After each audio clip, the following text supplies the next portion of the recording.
COVID pretty much tracks what we're seeing in our community as well. The migrant community has not posed any sort of additional public safety concerns regarding COVID. We don't see any additional spread amongst the migrant community. In fact, we have seen lower numbers for the most part in the migrant community than we have in our own community. So if you want those talking points, I can certainly give you the data to back that up. Another thing that I think is critical for y'all to understand is contrary to what the state of Texas is doing and participating in, the city of Brownsville does not participate in any sort of Abbott buses or any sort of transportation of individuals to other cities in the US. But I met with some individuals from the state of Texas to say, look, we have the data, we have the statistics to show you where people are actually going. If you're interested in busing people to final destinations that actually matter, where they're actually trying to go to, and you want to be efficient with tax dollars and actually send people to where they want to go, I can tell you where they're going. And it's the top 3 destinations are not Washington, D.C. New York is actually one of the top 3, but our top destinations, I'll just rattle off the top 5. Florida. I'm sure Governor DeSantis would love to know that. New York, California, New Jersey, and Arizona. And then we have Colorado, Georgia, North Carolina, Minnesota, and last Texas. So that, if we really wanted to make a difference, that's one way. If you want to be efficient, we can start coordinating a system where we can actually drop people off at their points of destination, the places that they're actually going. Throughout the life of this, since January 2021, we've seen the countries of origin kind of fluctuate. Like we discussed outside, we've seen a lot more individuals from China now than we had been seeing. We've seen Russia and Ukraine throughout this time as well. But for the most part, we're looking at Central South America, a lot of individuals from Haiti as well. So the city has really run an efficient system, one that we use our NGO partners, and I'm very thankful for our NGO partners. We could not do it without them. But we use our NGO partners, like I said, strategically, so because the city is a lead entity, so that we can manage it and do it efficiently. And we use our great relationship with our NGO partners to do food, education, help us navigate some of the logistics. And I think we really run a model operation, one that even Secretary Mayorkas called a model operation. We've taught other cities how to do things the way we do. We don't focus on sheltering. We have that capability up to a certain point. But the reason we don't focus on sheltering is because we know people aren't staying in Brownsville. They're not wanting to stay in Brownsville. We are pass through. So that has really been what we focus on. So again, Ranking Member Nadler, thank you so much for being here. The rest of the committee, thank you all. And we're here to answer any questions and anything else you might have. Great. All right, thanks. Thank you so much. My name is Pramila Jayapal. I'm the ranking member of the Immigration Subcommittee. And just want to start by thanking you, Mayor Mendez, and the entire city, all of you for being here today. I think given the overall increase in migration in the southern border, we as Democrats felt that it was really important for us to come and visit the border early in this Congress. I know I've been here several times over the last many years. Some others of my colleagues have as well, but we felt that this was an important time for us to come and really be able to talk to people, see what's happening on the ground. And so in this visit so far, we've met with local NGOs, we've met with Border Patrol, we've met with the Office of Field Operations, we visited a shelter for unaccompanied children. We met, of course, with Sister Norma to see the processing center that was set up by Catholic Charities. We toured the processing center set up by you, Mayor Mendez, and all of you NGOs to safely and humanely and efficiently process migrants. Unfortunately, our Republican colleagues are insisting on false claims that there is an invasion, they use that word, that there is chaos at the border, that there are migrants carrying in fentanyl. And I think the truth that we want to make sure the country understands is very, very different. The data clearly shows that nearly 90% of fentanyl is brought in by US citizens through ports of entry. And today, nearly half of the migrants who are encountered are expelled with no due process through Title 42. The reality for us is that Title 42 we have seen has been a boon to the cartels because migrants are just turned back to Mexico under Title 42. And the cartels are actually offering packages for migrants to make multiple attempts at crossing. Human smugglers have actually told reporters that Title 42 saves them money, with some going as far as to say, quote, "It's great for us." In total, there have been more than 1.35 repeat encounters under Title 42. And this is something we've really dived into today, really looking at the data and the statistics. But I think it's important for anybody who might be watching on the live stream to say that after DHS began expelling migrants under Title 42, the recidivism rate, the rate at which migrants continue to come across multiple times, increased to 26% in 2020 and rose to 27% in both 2021 and 2022. In the 5 years preceding the implementation of Title 42 at the border, the recidivism rate never rose above 14%. So this is significant where people are being expelled but with no legal process, and so they're coming back in multiple times and trying to cross again and again. Approximately 1 in every 3 encounters on the border is someone who tried to cross previously. And not only has this put CBP under undue strain, but it also distorts the situation on the southwest border. We know that some of our challenges stem from our colleagues on the other side continually obstructing the passage of humane immigration reform, something that I know I have worked on for about 20 years of my life, that provides legal pathways for immigrants who are fleeing horrific circumstances in their own countries, for immigrants who want to be reunited with their families, or for our own economy, which, if we are honest, we should say depends on the labor and the contributions of immigrant workers. The Trump administration's cruel policies at the border and his work to decimate those very legal pathways were enormously destructive to fixing the problems that we have. We know that what is happening at the border is nuanced and complex and requires serious solutions. And that's why we want to hear from you all today, because we know that you are the experts, that you are here on the ground, that you are helping to create an orderly system. Democrats have consistently put forward legislation to expand legal pathways, to address the root causes of migration, and to improve border security, but in a humane way. This legislation would help address the increased numbers of migrants who are coming to our border without turning our backs on the people who are seeking asylum. Democrats have also consistently voted to provide additional funding for ports of entry. In December of 2022, Democrats passed the fiscal year 2023 omnibus, which included $60 million to hire additional CBP officers and support personnel at ports of entry, and another $70 million to strengthen non-intrusive inspection systems that scan vehicles and cargo to disrupt the flow of drugs, including fentanyl and contraband at ports of entry. Unfortunately, not one of our colleagues on the other side of the aisle on the Judiciary Committee voted for that legislation. So we stand ready to work with any of our colleagues in Congress to get immigration reform legislation passed this Congress, advancing comprehensive immigration reform that includes fixes to ensure a truly functional immigration system is actually the only way, in our opinion, that you can secure the border. Moreover, a functional immigration system that meets the needs of American communities and the economy reduces the need for enforcement. But we have to work together on this. The first 2 months of this Congress have shown us that unfortunately there doesn't seem to be an attitude of seriousness to addressing the complex issue of immigration from those that are in control of the House right now. So we are in Texas, not as a stunt, as some of our colleagues may have done on the other side, but we're here really to learn about what strategies are working and to inform our efforts to fix a broken immigration system. So we're looking forward to hearing from the experts today. And I hope that hearing from Voices on the Border for anyone who might be watching the live stream is a fresh perspective that perhaps not everyone has heard in this debate.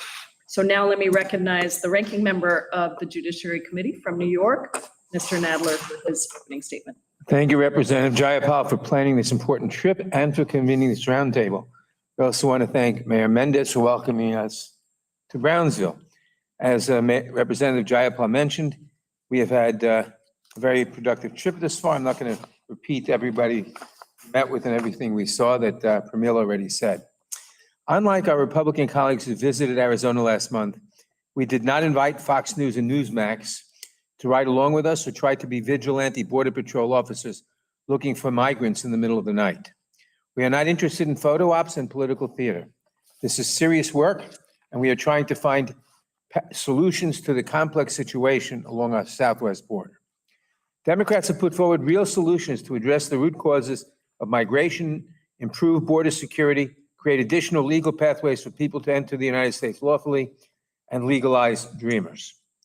By creating a more humane, Dreamers, I assume everybody knows, are kids, not necessarily kids anymore, who were brought here as young children, lived almost their entire lives in the United States, and know no other country, and yet stand in danger of deportation. By creating a more humane immigration system that is responsive to the world as it currently is, not the world Republicans want to take us back to, we can decrease unauthorized crossings, strengthen our economy, and protect migrants and citizens from harm. We have seen how the creation of legal pathways can work. When the Biden administration created new legal pathways for nationals of Haiti, Venezuela, Cuba, and Nicaragua, crossings between ports of entry for nationals of those countries fell by a staggering 98%. Democrats have prioritized drug detection and have funded more than $400 million in non-intrusive inspection systems at the southwest land border. Republicans keep talking about an open border. There's no open border, as all these systems show.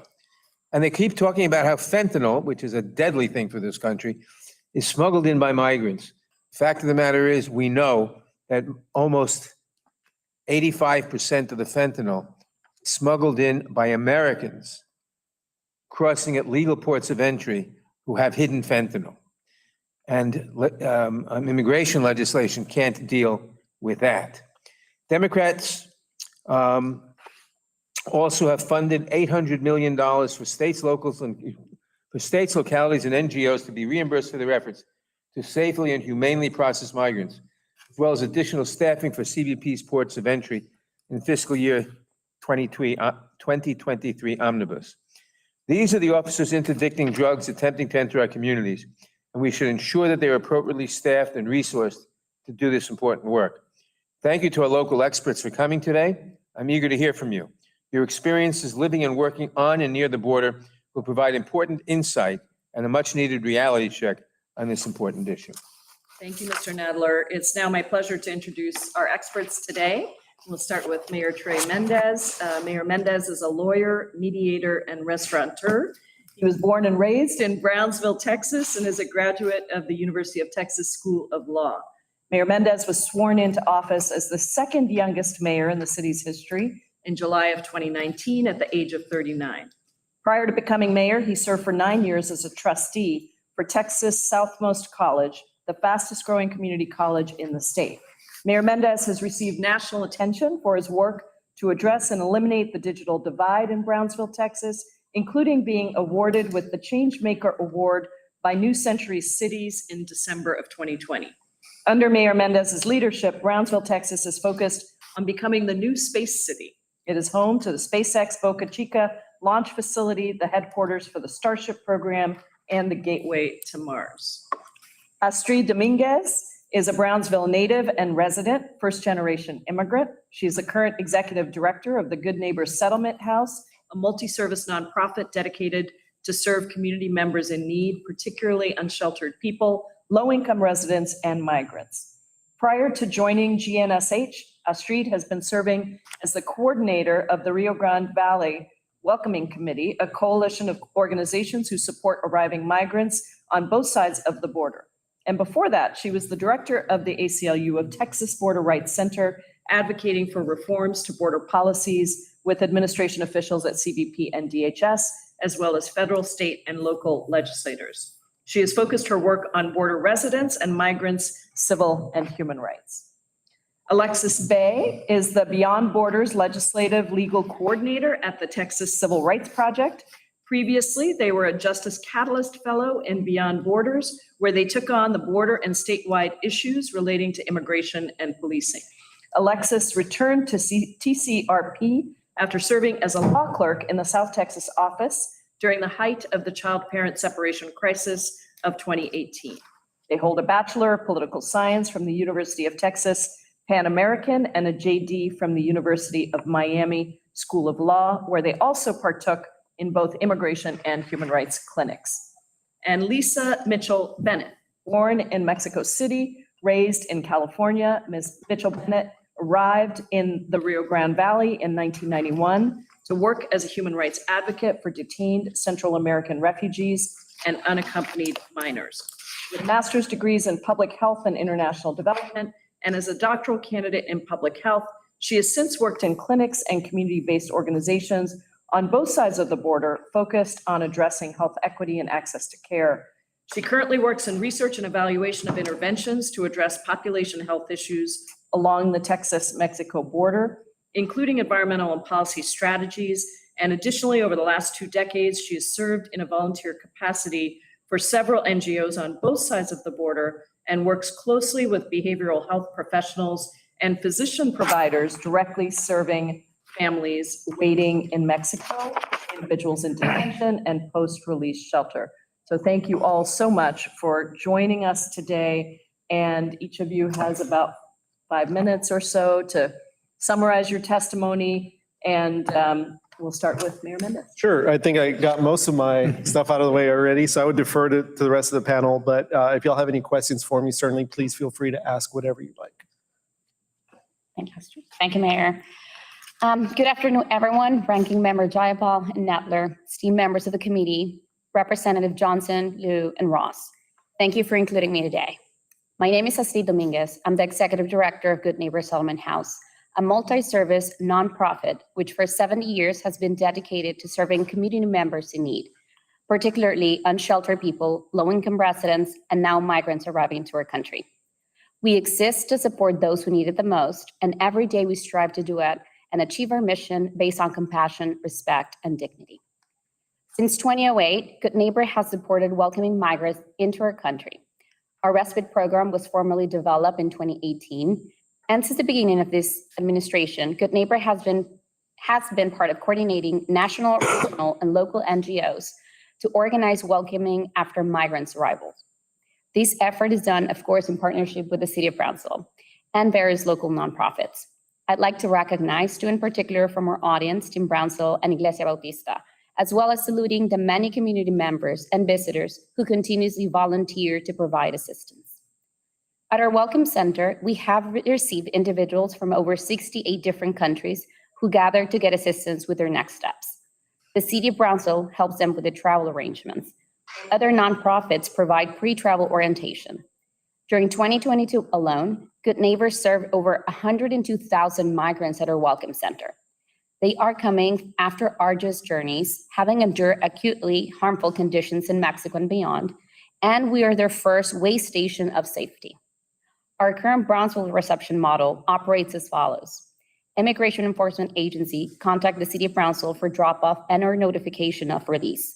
Once the city has received, COVID tested, and contacted the migrant sponsors to start travel arrangements, they are guided to our Welcome Center, where we provide humanitarian assistance such as hot meals, snacks, travel bags, toiletries, PPE supplies, shoelaces, feminine hygiene products, items for children such as diapers, wipes, bottles, powder milk, as well as information packets and legal orientation in the form of a video. This effort to welcome displaced migrants to Brownsville is a partnership between the City of Brownsville and the local nonprofits. Good Neighbor, along with many other nonprofits across the U.S.-Mexico border, is committed to working constructively with U.S. Customs and Border Protection to ensure a safe and humane, dignified, and sustainable reception of migrants seeking safety in our country. The types of shelters and operation models across the border aren't the same. Our communities are constantly assessing what our distinct needs are, what available services we can provide, and our gaps. Nevertheless, we all continue to adapt and learn about our best practices to better serve the migrants. Each region is unique, and it is through that uniqueness that we're able to establish our models and services. Through our different border welcoming committees, we share lessons learned in order to improve our reception models, our shelter services, and our humanitarian reception overall. Border immigration officials, whether it be Border Patrol, Office of Field Operations, or ICE, rely on the border NGO shelters and local communities to safely receive and help migrants once released. Therefore, it is important that border communities have resources to support the migrants effectively. By providing supplies, referrals, and legal orientation, we increase the likelihood that those migrants will be successful in the U.S. We are grateful for the funds that Congress has allocated to continue the humane reception of migrants. It is of utmost importance that DHS solicit input specifically from border shelters for the establishment of the Shelter and Services Program. Reception of migrants into our country is a partnership between civil society and the federal government. In order for it to be successful, we need to have a strong communication, coordination, feedback mechanism, and funding availability. We are proud of our role as first welcomers for so many needing protection in the United States. Thank you, and I'll be happy to answer any questions. Thank you. I can go next. Okay. My testimony is based, well, thank you, first of all, for allowing us to testify today. My testimony is, You should say for the record who you are. I'm Lisa Mitchell-Bennett, and I am a public health professional here living on the US-Mexico border. My testimony is based on firsthand interaction with hundreds of migrants and consultation with organizations like Doctors Without Borders working in Mexico, and several US-based organizations and healthcare providers volunteering with children and families after they have been released from CBP processing or detention in the United States. First of all, I'd like to call your attention to a recently published article titled "Clinicians' Perceptions of the Health Status of Formerly Detained Immigrants." It's in the peer-reviewed journal Biomed Central, and this article summarized the results of a comprehensive survey to many of the providers in this region and along the border that are directed, it's directed at clinicians working with immigrants recently released from processing and detention, including family detentions. The findings in the survey remind us of the unique vulnerabilities of women and children in detention settings and the public health effects of confinement in overcrowded and sometimes unsanitary CBP processing centers, with threats to child and safety and health, both physical and psychological. The context is ripe for the spread of contagious diseases such as influenza, scabies, COVID-19, chickenpox, as well as exacerbation of chronic conditions such as diabetes, asthma, hypertension, and seizure disorder, dehydration, malnutrition, and PTSD, all which are commonly documented among detained and processed migrants. Psychological impact of detention on children in particular, and particularly traumatic for children who have already experienced adverse childhood trauma. This impact increases the urgency of immigration protocols that currently emphasize detention rather than community-based alternatives. On a positive side, CBP custody has increased its medical staffing at the processing centers and is now using electronic medical records, both improvements. However, CBP continues to take medications from the detainees and does not return or replace them upon their release. So diabetics are often left without insulin, high blood pressure medications, and often children with asthma or seizure disorders are left without their meds, resulting in recurrent seizures and complications upon release. These are all potentially life-threatening conditions. Shelters from San Diego, California to McAllen, Texas are reporting these issues among families released from processing and detention. In fact, shelter medical teams report that 10% of all immigrants released to them have serious medical conditions. So this is a huge problem for receiving shelters and receiving communities where they're resettling. When there is a serious medical condition identified while immigrants are in detention requiring immediate emergency care, immigrants do not receive a copy of hospital discharge records or medical records from CBP evaluation. This doesn't allow for continuity of care and is a public health issue that leads to potential disease transmission, duplication of medical services, overuse of emergency departments, and waste that could be addressed more effectively with medical care coordination. The overcrowded conditions in CBP processing centers present an ongoing threat to child safety and health, both physical and psychological. This context is detrimental to cognitive and developmental has a cognitive and developmental impact on children and has a huge potential for ramifications, not only for children and families, but also comes with a high cost for society as they're released into communities post-trauma. So there are many documented examples of extreme health conditions during processing and detention, but even the more common examples can be life-threatening, particularly for children and pregnant women. I'm happy to share specific examples if time permitting when we're done with this hearing. But I would be remiss to not express public health concerns about the thousands of migrant families stuck in Mexico awaiting their asylum process. As mentioned, many have credible fear of harm in their home countries and have now become part of a persecuted and extremely vulnerable group waiting in Mexico, living in overcrowded shelters, makeshift encampments, lacking clean water or toilets, sometimes children bathing in water contaminated with human waste, infections, diarrhea, vomiting, skin infections, influenza, etc., are widespread, and most families do not have access to adequate nutrition, medical care, or education for their children while they wait. They're extremely exposed to the elements, drug cartels, and officials who exploit the vulnerability of these communities, extorting, robbing, kidnapping, and raping on a regular basis. I've personally known families who were kidnapped while waiting on their application and forced to watch their children starve as a form of torture while other family members were being extorted. They're living in these conditions as a direct result of the policies that require them to wait for processing in Mexican border towns. In particular, detention for children and families should not be considered an option, and decreasing the length of detention for adults and improving conditions of processing centers and detention centers for all immigrants should be considered a crucial public health measure. Thank you very much. Thank you. Good afternoon. My name is Alexis Bay. I am the legislative coordinator with the Beyond Borders program at the Texas Civil Rights Project.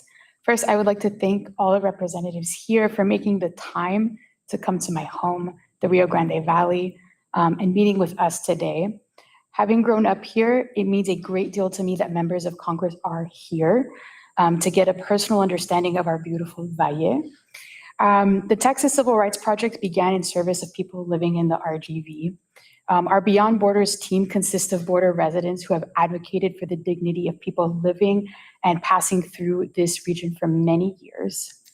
In my work and as a border resident, I have seen how our home has become increasingly militarized. I have watched as federal and state policy criminalizes and endangers immigrants in my community. Over half of households in the Valley are mixed status homes, meaning that at least one member of the household is an immigrant. With the increased law enforcement presence of federal immigration and DPS troopers, many families live in constant fear of the anxiety of deportation and separation. Recently, a survey was conducted by the ACLU of Texas. They did a border report this February, and it was conducted mainly here in Brownsville. And it found that 61% of people surveyed avoid going to essential locations such as public parks, schools, or grocery stores because of the presence of Border Patrol. It also found that 55% of respondents in the report say they do not reach out to local police for fear of Border Patrol being called. 34% of those surveyed in the ACL's report said they avoid hospitals due to CBP presence. I can say in Edinburgh, Texas, where I live, there are multiple Border Patrol units every day outside of the Children's Hospital, which may dissuade immigrants from taking their children to the hospital for fear of being apprehended and deported. Professors at UT Rio Grande Valley, right across the street from us, you may have seen the campus, have told us that there is a regular presence at the Brownsville campus of Border Patrol and ICE. As was mentioned earlier, the Dreamers, we have many Dreamers in the UTRGV system, and it may be a cause for anxiety to see a regular federal enforcement presence on the campus. State of Texas, continues to use its own resources to further militarize our communities. Through Governor Abbott's Operation Lone Star, we have seen the negative impacts in the Valley, including an uptick in traffic stops due to 80% of the state's DPS troopers now being on the border. Despite the fact that we have complained to the DOJ about the state's activities violating federal civil rights laws, federal agencies continue to assist the state in enacting OLS. OLS pushes a narrative of invasion, but we have known for years there is no invasion but a humanitarian emergency at the border. This humanitarian need continues even with the CBP-1 application. The app is required for individuals requesting an exemption from the Title 42 process and creates inequitable access to our immigration system, and no technological fixes will change that. DHS requires every person who presents at the port of entry to have an appointment, including newborns traveling with their families. If someone doesn't have an appointment, they are turned away under Title 42. But making a CBP-1 appointment is at times impossible because there are not enough appointments to meet the need. Families are at a unique disadvantage because they have to secure 3 or more appointments at once. So there has to be enough available appointments and they have to be able to get them all for each member of the family, again, including newborns. Faced with the constant threat of violence in Mexico and unable to get appointments, these families separate. Parents are so terrified for their children's lives that having their children go to the port of entry or across the river alone, at risk of never seeing them again, is the safer option. Parents who separate from their children find it exceedingly difficult to reunite with them once they are in the US, having to navigate multiple agencies to locate their children. Many African and Haitian applicants are unable to successfully register because of the facial recognition technology within the application. It does not capture Black faces properly, and it is clear that when this technology was being developed, it was tested with white faces. Many Black migrants have missed appointment opportunities due to the application not capturing their faces. One of the things I am most proud of about being from here is how we care for one another. Many have answered the call for humanitarian assistance at the border. Funding for these efforts is critical, but often overlooked in favor of more enforcement. Funding is particularly difficult for US organizations that work in Mexico. They cannot apply for the limited FEMA funding available because their main work is in Mexico. Our community has pressing needs that will not be addressed by sending more cops to the border. This includes a policy allowing undocumented people to travel through checkpoints and ports of entry for vital healthcare like medical specialists and reproductive healthcare. Instead of investing in these common sense policies, we are facing an anti-immigrant state legislature here in Texas. Currently, at the Tex Ledge, there is HB 20, which would create a Texas Border Patrol equivalent within the state, Texas Border Force. And it would also allow citizens without felonies to join in Texas border security enforcement. This would invite white nationalists to make contact with our communities and immigrants, a recipe for disaster. We are tired of our home being used to score political points. Thank you for your time. Thank you. Thank you all so much for those excellent comments. We'll move into questions now, and we'll do our traditional hearing format of 5 minutes each. But I think since we're a little more informal, if members want to follow up with questions, to somebody, we can certainly do that. And I'll start, and I'll just, really, this is a question for any of you. One of the things that we are constantly facing is Republican colleagues who say that migrants who are coming to our borders are dangerous, that they're drug dealers, gang members, that they're lawbreakers. And I guess you're right here. You're receiving them, you're working with them. And I'd like to ask any of you to tell us why migrants are coming and who they are. Does that portrait fit your experience? I think Alexis or Steve would probably know best. So the migrants that arrive at our welcome center are people that are seeking safety in our country. They have waited for months in horrific conditions in Mexico just to get to a safe place here in the US. These migrants they're fleeing violence, they're fleeing famine, they're fleeing natural disasters, but you talk to them, hear their stories, everything they've experienced in their home countries. And these are people that are just fleeing for their lives. They're trying to save their kids' lives as well. And I think we should hear more often from those people. And you heard today from one of our colleagues at Good Neighbor Settlement House, a migrant from Venezuela. And he's now one of our contributor members in our country. He's staffer and at Good Neighbor. And his story, it's one that reflects that migrants are coming here because they are fleeing horrific conditions. They're trying to survive. And you see the families coming with their young kids. As a mom, I see them and I would do anything it takes to save my child and take them to a place of safety. And this is why they're here, seeking safety in our country. Thank you. I wanted to go to the question of mental and physical well-being, Ms. Mitchell-Bennett. I know you work and you talked about sort of the horrors on the Mexican side that you're seeing there. If there's one thing that the federal government could do to help these migrants from a mental and physical health standpoint, what would it be? I think decriminalize when somebody is in the process of applying, going through the legal, the legal processes. We always want people to do the legal process and submit the applications, provide them an opportunity to come into the country and do that process, and decriminalize them and allow them to go to their family members. We have a lot of folks who have ties from many years. When I moved here in 1991, I wouldn't say that we have an influx, because I think we've had, decades of people coming. This is nothing new. And so I think allowing them to not wait in a place where they're sitting ducks and where they actually have become a persecuted group. So they really should qualify for asylum in Mexico as well.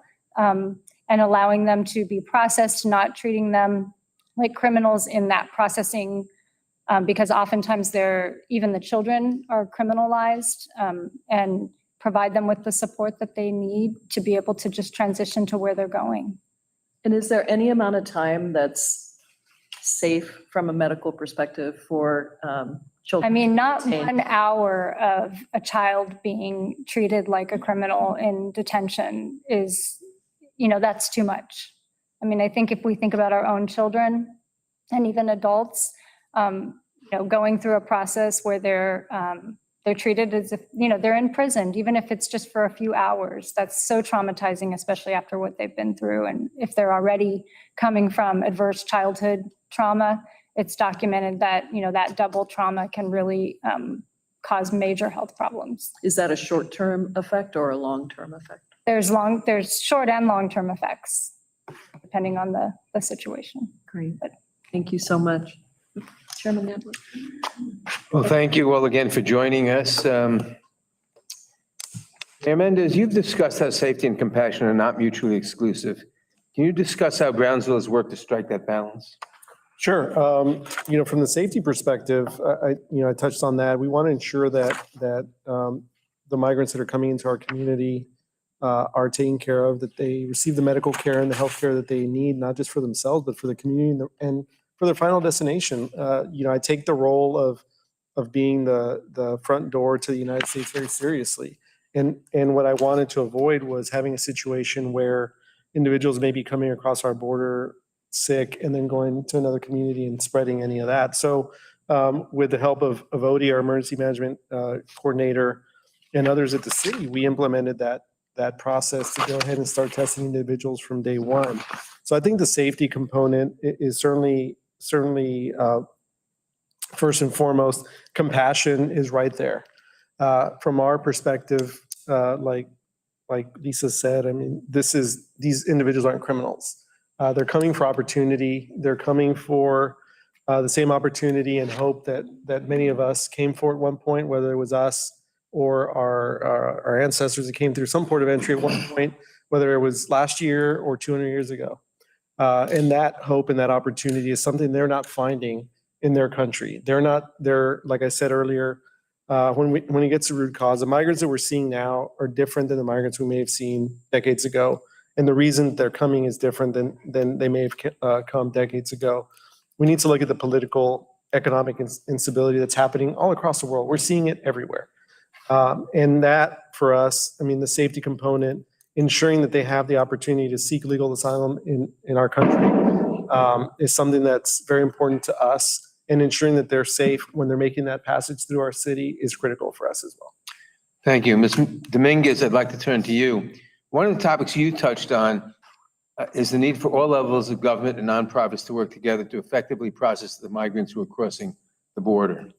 Do you have a good relationship with Immigration and Customs Enforcement and Customs and Border Protection? And can you discuss how often you coordinate with them? Sure.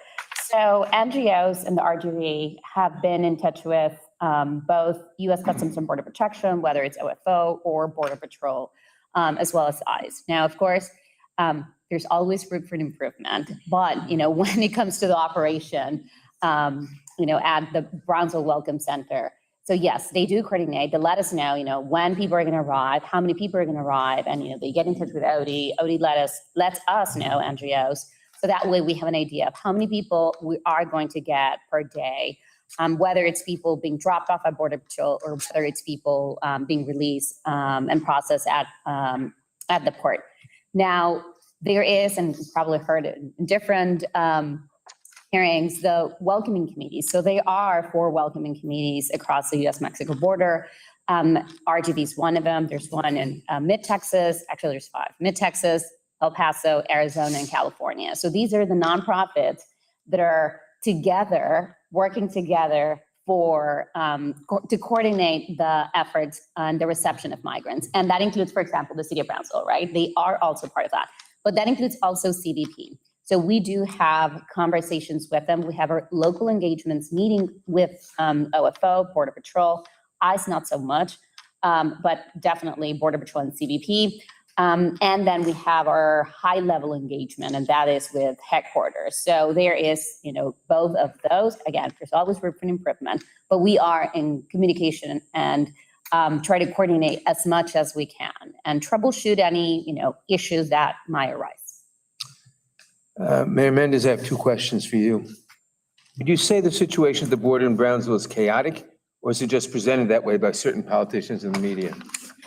Well, certainly not chaotic. I think you've seen a very orderly process here in Brownsville. You've had the opportunity to tour our facilities. You've seen the process that we run. The last word I think you'd describe it would be chaotic. It's very organized, very compassionate. It's focused on efficiency.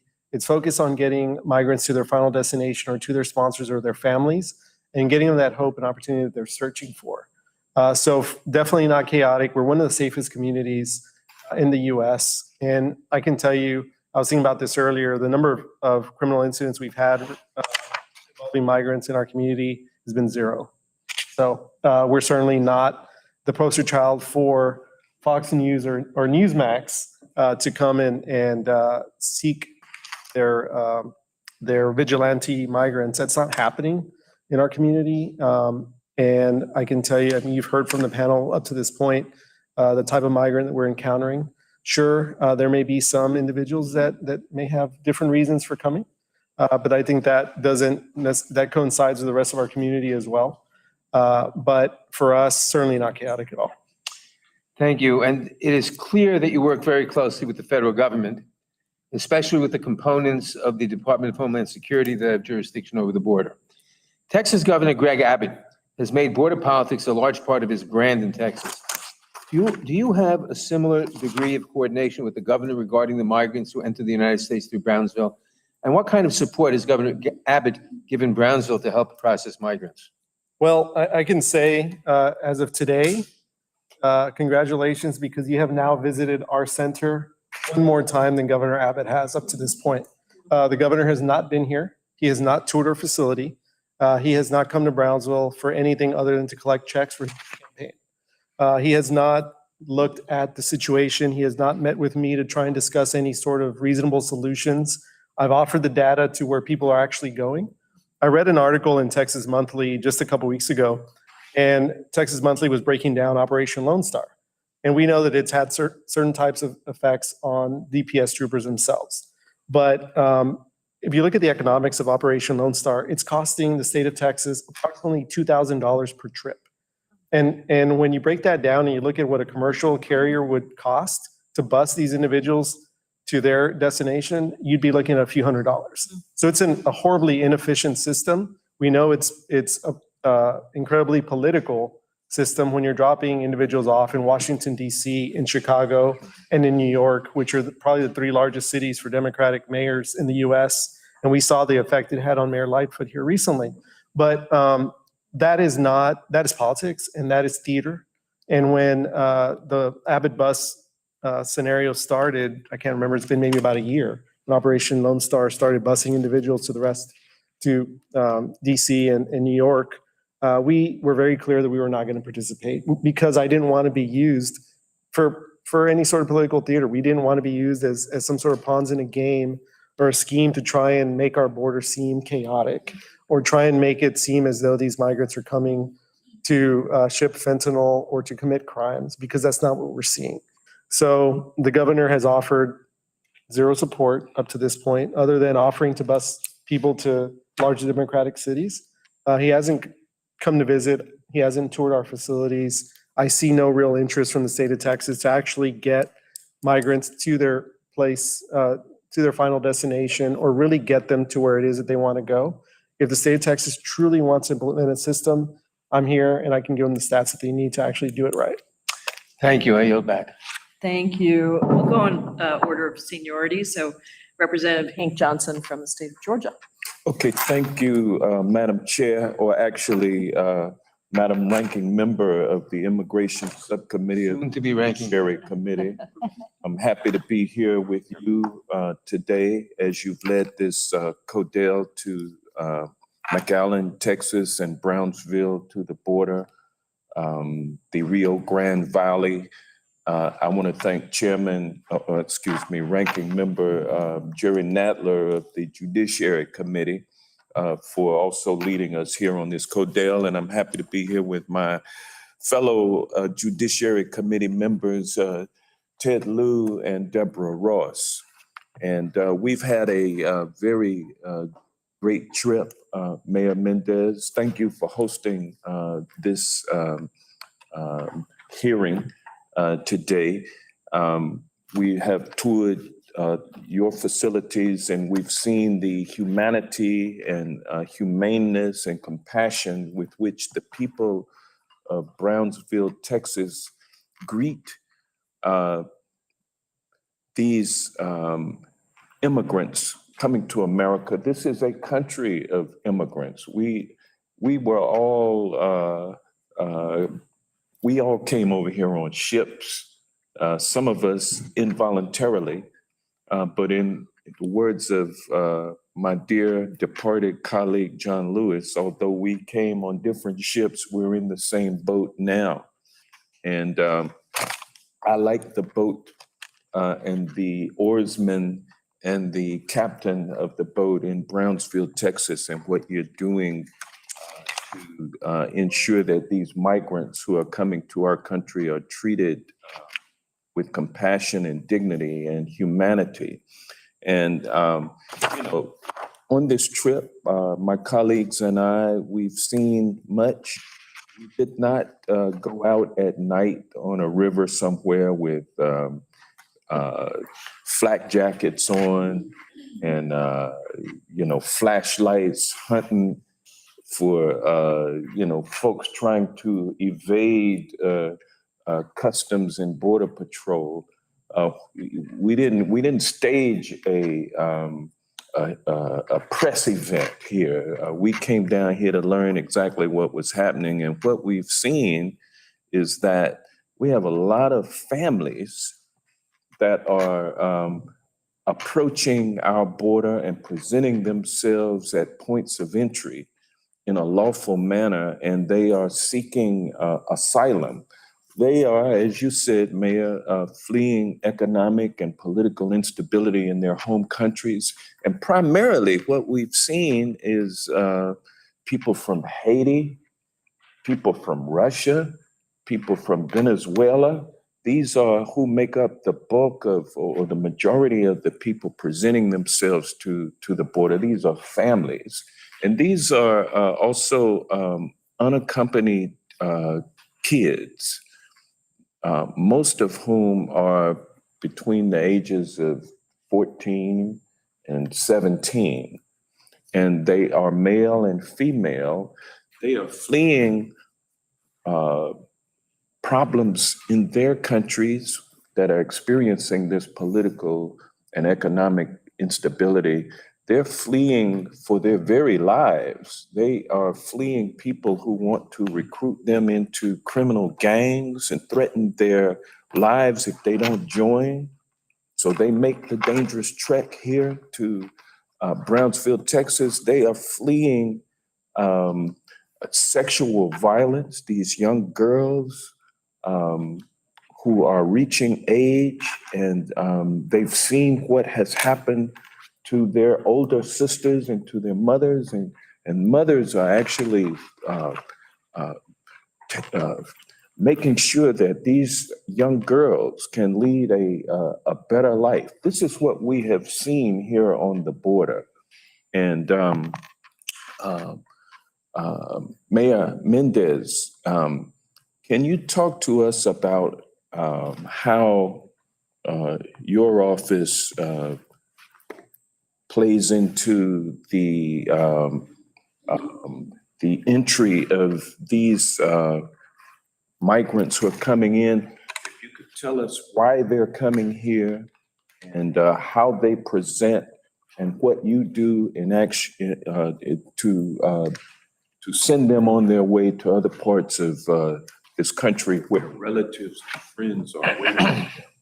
Sure. And if there's any part of that I can't answer, I'd let Odie kind of chime in. But as far as mayor's office, you're looking at the mayor's office. I don't have any staff or anything. It's just me. Okay. So the people that help me are people like Odie and the rest of our team. But I don't have a chief or I don't have an actual office or anything like that. So a lot of this has just been, like I said earlier, the word resilient. That really epitomizes our city. And we do more with less always.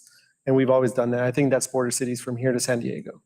But for us, how do we approach it with the city of Brownsville? I said, earlier, it's really for us about dignity, about compassion, about humanity, about getting people to their final destination, understanding that Brownsville, Texas is not the final destination, understanding that people that are coming through our city are coming because they're seeking hope, they're seeking opportunity, and they're trying to be reunited with their family members as quickly as possible. We try our best to get them in and through Brownsville as quickly as possible. At this point, I believe probably 90% of people that come through the city of Brownsville are in and out of the city of Brownsville within 12 hours. And that is due to the system that we run. Our system is really a plug and play system. If we need to ramp it up because we know that higher numbers are coming, we'll do that. If we need to scale it down because there's less people, we do that. But we couldn't run this operation without the help of our NGO partners. You've seen the big role that they play in this. We couldn't do it without the communication that we have with our federal partners, Customs Border Patrol, coordinated drop-offs. The city does what it can with the resources that it has. And amazingly, everything you saw today is run by our emergency management department that has 2 people. Used to be 3, but now it's 2. So everything you saw that operation is coordinated and run by a team of 2 in our emergency management office. And it's because of Odie and Renee. We met earlier that this is able to function the way it is. But, we've handled as many as 700, 800 people in a day. And typically now we're seeing, ever since we saw the CBP1 app implemented, we've seen those numbers scale down dramatically. And now we're doing less than 100 people a day. So it's been a drastic drop off, but we saw higher numbers, and we saw really high numbers during the latter end of the Trump administration as well in 2019.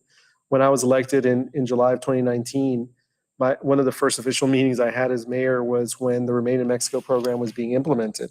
And at that point, we were dealing with several hundred people a day coming through our city, and it went down quickly through that program. However, that wasn't the right approach, and it wasn't the legal approach for individuals to seek the asylum that they're entitled to. So for us, that is kind of a peek into our system. It works because it is a system where everybody has a role, and everybody truly plays their role magnificently.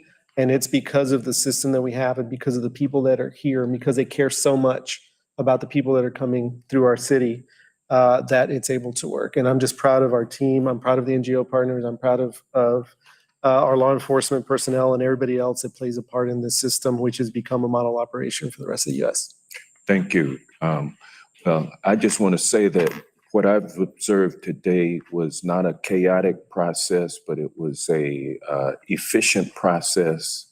It was orderly, and it was also compassionate. And so I want to commend the city. I want to commend the NGOs that work with the city, the faith-based organizations, And it's a community effort. Didn't see any homelessness here in Brownsville, Texas, which is unlike my city and other cities throughout America that don't have to deal with the influx of migrants on the scale that you do. So I want to commend you. Thank you, Madam Chair, and I yield back. Thank you so much. Next, we'll hear from Representative Ted Lieu, California. Thank you, Member Jayapal, and thank you, Chair Nadler. And so honored to be here with my colleagues, Deborah Ross and Hank Johnson. Thank you, Mayor Mendez, for your leadership, and to Odie, Alexis, Astrid, Alexis, and Lisa for your service. So Mayor Mendez, the city of Brownsville handles one of the highest populations of migrants of any city in the U.S., correct? That's correct, yes. Like I said earlier, I think we're approaching 150,000 people that have come through our city since January of 2021. And you're one of the safest cities in America, isn't that correct? Absolutely, we are. So right before this roundtable, we visited U.S. and Customs and Border Patrol at the Port of Brownsville, and they were mentioning how they have this equipment to X-ray trucks and cars and to check for illegal fentanyl. And what we know from the data is that 97% of fentanyl was seized at legal ports of entry. And overall majority comes in from Americans. When you're processing all these migrants, you're not finding fentanyl on them, correct? No, not at all. I mean, Odie can tell you about that as well, but that's certainly, to my knowledge, up to this point, I'm not aware of a single fentanyl incident that has occurred here in Brownsville. Odie? So once they're released from Customs and Border Patrol, they're giving their personal belongings back. We do not go through the personal belongings, but since we've been running the operation, we've never known of any type of drug or anything like that that a migrant has in their possession on a city property. And like Representative Johnson said, everything we saw was very orderly. Now, there were capacity issues. The Port of Brownsville could handle additional migrants and be more efficient in what they do. As you may have seen, the Republican House Freedom Caucus released a radical budget that in fact will make cuts to U.S. Customs and Border Patrol and actually have even less officers to deal with processing. If that radical budget were enacted, it would put further strain on your city, isn't that right? Absolutely. I think, like I said earlier, we do more with less. And we're handling the situation as we're seeing it. However, a cut in resources to any sort of Customs and Border Patrol personnel would severely tax our resources, our ability to process, our ability to handle the individuals that are coming. I think it would lead to even more irregular migration as well if they see that there's less individuals that are at the border. Thank you. And Astrid, we had this very moving tour of the Welcome Center and saw all the nonprofits working there. And I think you had said at some point, many migrants come with nothing other than a Ziploc bag that maybe has some of their documents or other things. Is that correct? That is right, yes. And what you all provide are some meals and some basic necessities for them so they can at least survive for a few days. Isn't that right? Yes, what we provided the Welcome Center as is the second stop, because the first stop is with the city. So we provide them with a meal. We provide them with a reusable tote, because as you mentioned, they come only for if they come out of Border Patrol custody, they only come with a Ziploc bag that has, let's say, an ID and some coins or whatever they had with them at the time of apprehension, because they don't allow them to keep any of their other personal belongings with them. So they pretty much arrive empty-handed.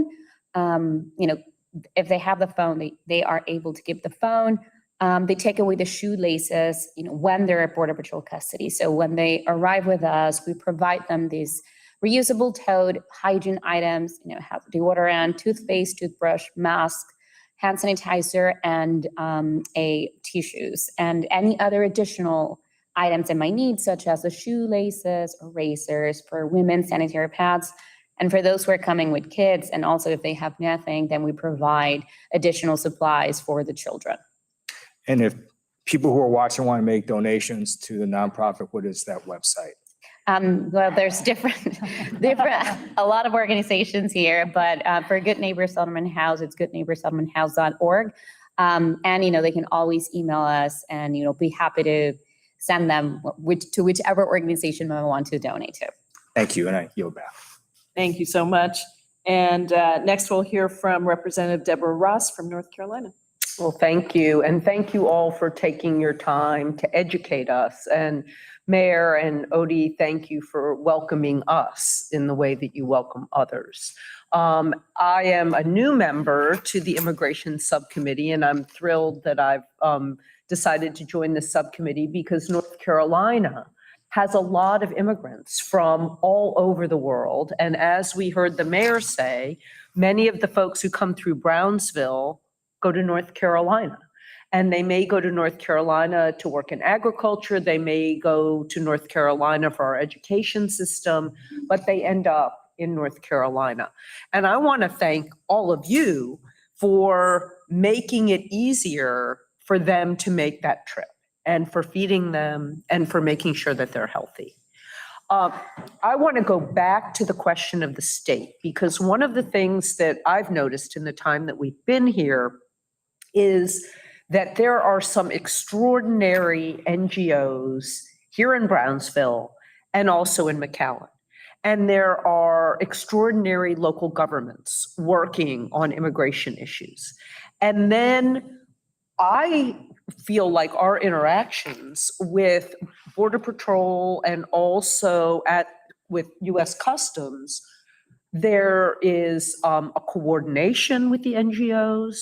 There is compassion to a large degree, despite, some of the things that we saw when we were at Border Patrol. By the way, the vast majority of the people that we saw at the Border Patrol in McAllen were Chinese, which was astounding to us. I know that you've seen a lot of Russians, but we're talking now people who don't have an appointment. We saw rooms of Chinese women and men. That everybody seems to be, at least to the extent possible, working together with the insufficient resources that they have. So I want to ask all of you, if the state used that $2,000 per migrant that they are spending to send somebody here, what would you recommend that they do with that money? So, Mayor, you've talked about using it to get people where they want to go. But if you and Odie have anything to add, but then I'd like to hear from our other friends. Sure. I think that money would be much wiser spent, much better spent, really trying to determine if the state of Texas does not want any of these asylum seekers in the state of Texas, and they're willing to bus them to other communities that they're choosing for political reasons, then the best use of those resources would be, okay, you don't want these individuals in the state for whatever reason.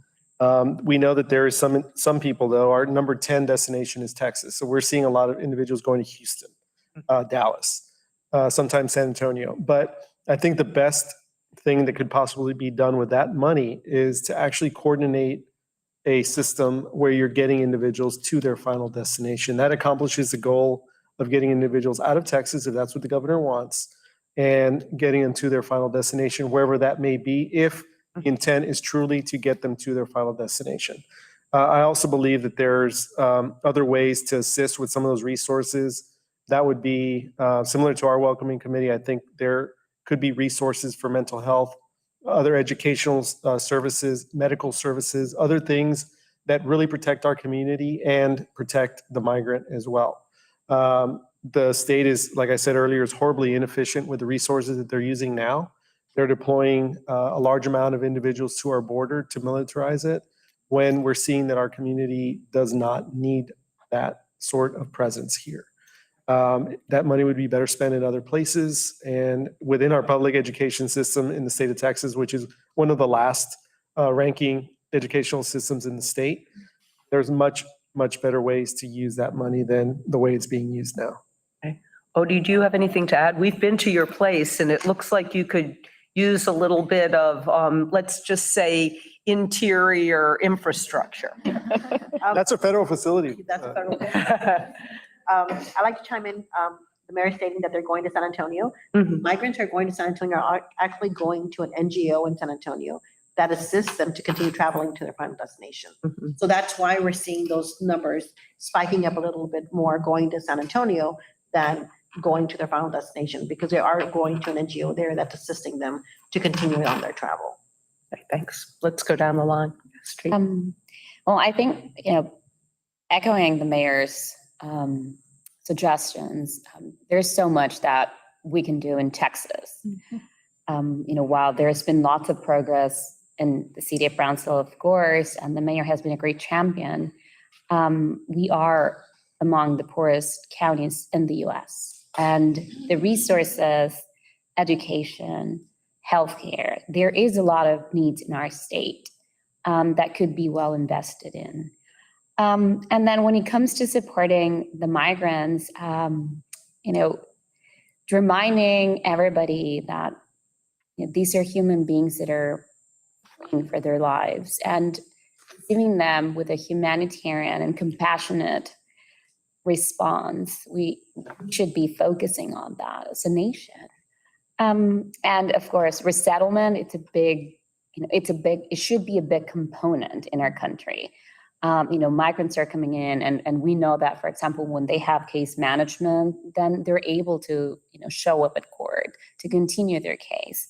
So there is that piece of, are we investing in resettlement so that migrants can continue, as they're staying, they can continue with, follow up on the cases and it doesn't fall through the cracks. They have the support they need to be successful. So at the end of the day, that's what we want.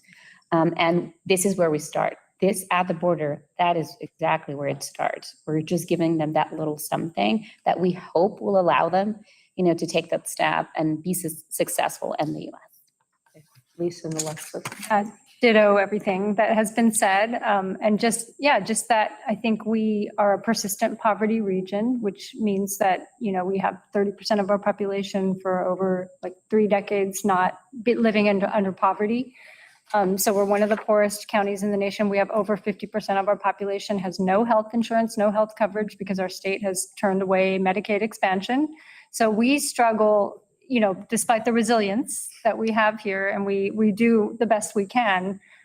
We have our own folks struggling to have, basic health care, the mental health services they need. And so I think by investing in that, not only, for our local population, but for our migrant population, setting them up to flourish and to contribute to society as they often do, but without having the trauma.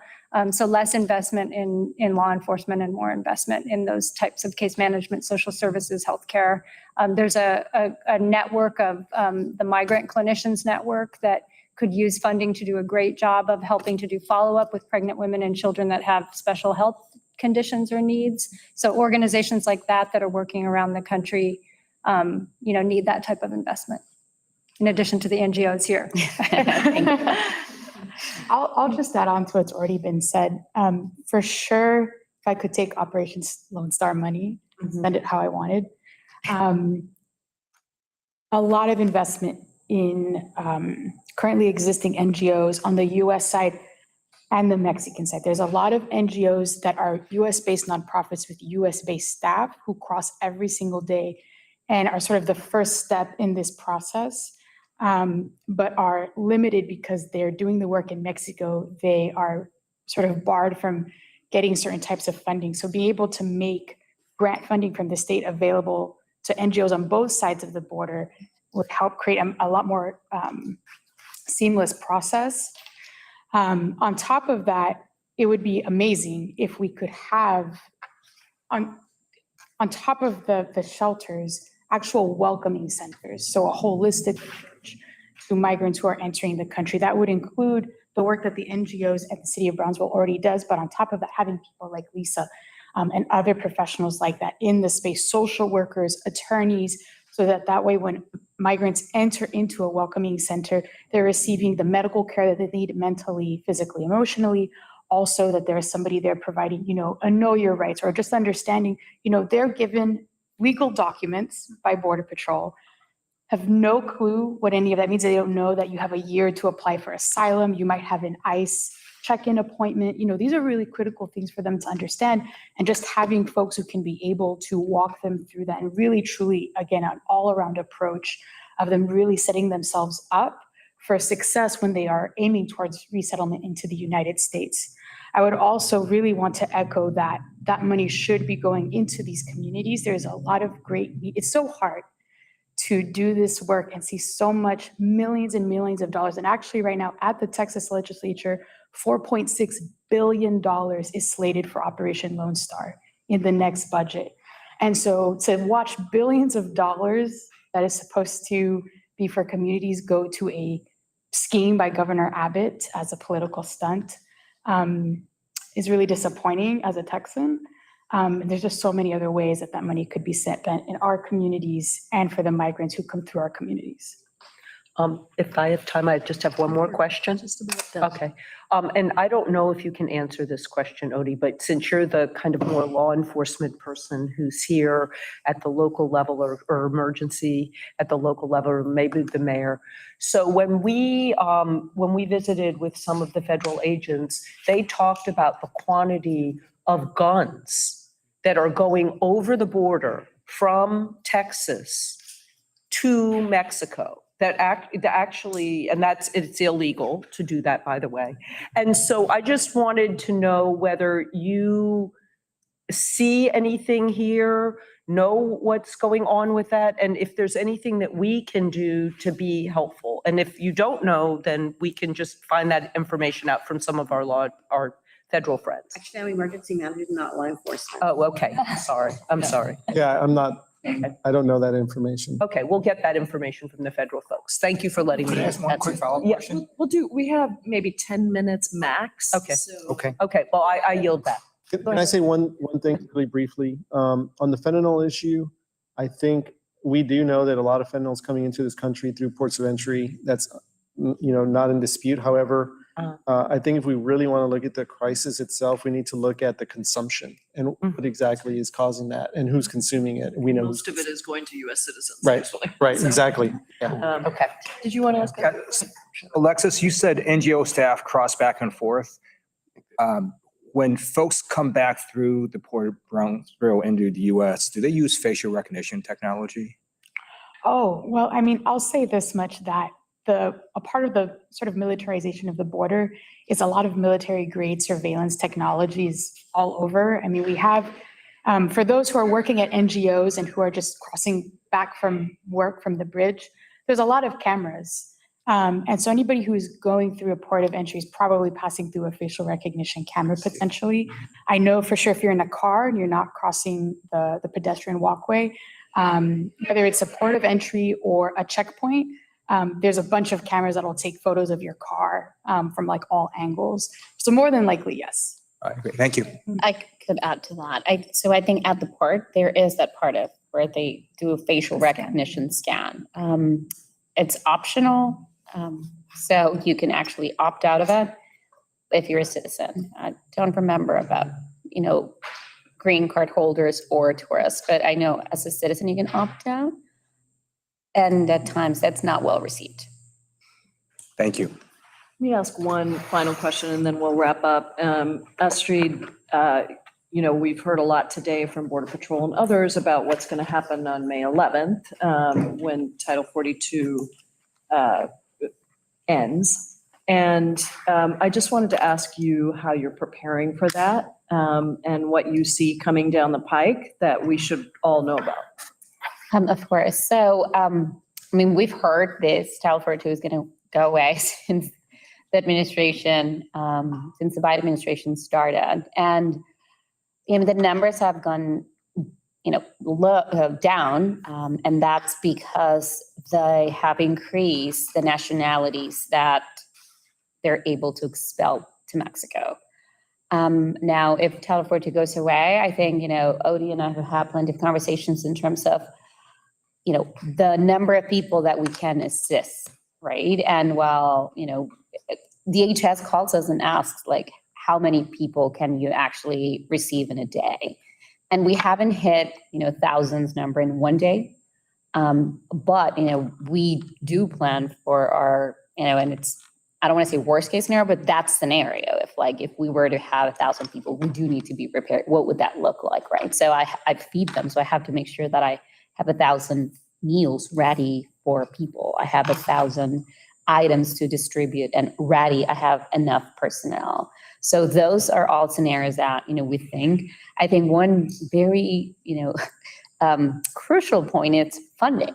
Do I have the funding to continue and sustain an operation like that? So I think this is, critical to make sure that, I know that the administration is trying to, prepare for it.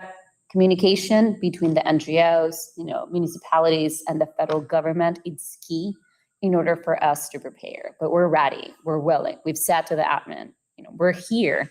You've seen that. We're ready to help and we'll do it. As many volunteers as we have to call, but we will do it. We're ready and prepared. I will say our system is built to capacity of 1,000 before it's really at risk of being breached. However, if another way that it can get put at risk is if the roles that the entities are playing change in any way. So we've seen, there was one point where we were receiving a high number of Venezuelans and that changed some of our system and it kind of threw things off for a few days. We also see that sometimes if there's another NGO that comes into the system that tries to divert individuals or resources, that kind of causes the system to be at risk as well. But our system, the way it's running now, it runs smooth and the capacity is up to 1,000 because of the way that it's been done and the way that we've designed it before we see any concerns. Me and Mayor Romero from Tucson, two of the first mayors to come out in support of lifting Title 42 because we felt that the public emergency that existed, a public health emergency that existed at the time no longer exists. Yeah. So since then, we've really been preparing for an uptick in numbers. I think we've seen though through CBP1 and other measures the administration's taken since December, January, those numbers I personally anticipate will be lower than we think. However, we are built for 1,000 capacity if necessary. Well, thank you all so much. Mayor, thank you for your initiative. Odie, it's been wonderful to meet you. Astrid, Lisa, and Alexis, thank you for the work that you do every day. I think you have really helped us to just understand what the situation is on the ground, and you have so much to teach the rest of the country, frankly, about how to do this, because I've always believed that immigration is not just a matter of policy. It's really an issue of who we are as a country. And I think you're showing us that every day with the welcoming centers, with the processing, with the civil rights, civil liberties work that you're doing, with the mental health you're doing, and all of the ways in which you're showing what a community can do when we decide that we want to welcome people into our country. And oh, by the way, also uphold our laws, which do allow for asylum within our domestic law. So when we ban asylum, when we try to prevent people from seeking asylum, we're actually going against our own laws and I believe our values as a country. So thank you so much for being with us. I want to thank my colleagues for taking the time to come on this trip. I want to thank our ranking member, Nadler, for allowing us to bring the committee here. And I can promise you, we're going to have more of these opportunities for Democrats to come and actually talk about what's going on, not to host a show for Fox News, but to really learn from people on the ground about what the models for success are. We know we can do this, and you're helping us to show that that is really possible. So thank you all so much. I think the hearing is concluded. Thank you. The con. Gonzalez.